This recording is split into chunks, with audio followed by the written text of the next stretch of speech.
आमच्या YouTube चॅनलला subscribe करा। नवा महाराष्ट्र न्यूज सबस्क्राइब करा व नोटिफिकेशन ऑन करा। नोटिफिकेशन ऑन केल्याने आमचे अपडेट आपल्यापर्यंत सतत पोहोचत राहील। हातकणंगले लोकसभा मतदारसंघातील इचलकरंजी विधानसभा मतदारसंघासाठीचं मतदान साहित्य आणि मतदान यंत्रणा एसटी मधून विविध केंद्रावर आज रवाना करण्यात आलं आहे।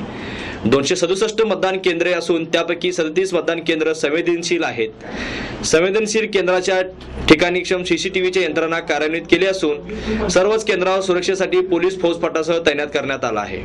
सुमारे 1500 कर्मचारी मतदान प्रक्रियेसाठी नियुक्त केले आहेत।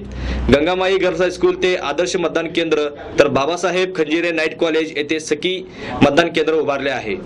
इचलकरंजी विधानसभा मतदारसंघात इचलकरंजी शहरासह कबनूर, कोरची, तारदाळ आणि खोतवाडी तसेच चंदूर या गावांचा समावेश आहे। मतदारसंघात 21 सहाय्यक मतदार केंद्र असून एकूण 267 मतदान केंद्रे आहेत।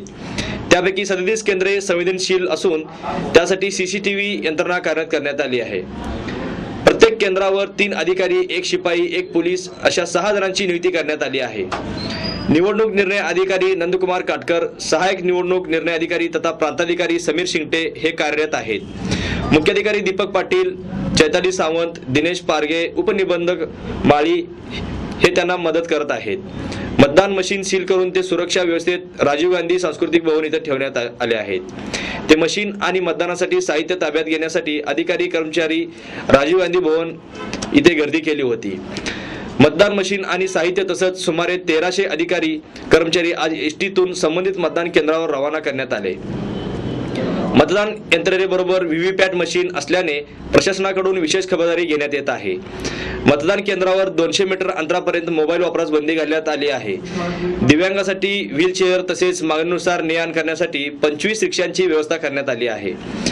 मतदान केंद्रावरील यंत्रात बिघाड झाल्यास दुरुस्तीसाठी विशेष पथकेही नेमण्याचं प्रांताधिकारी समीर शिंगटे यांनी सांगितले आहे।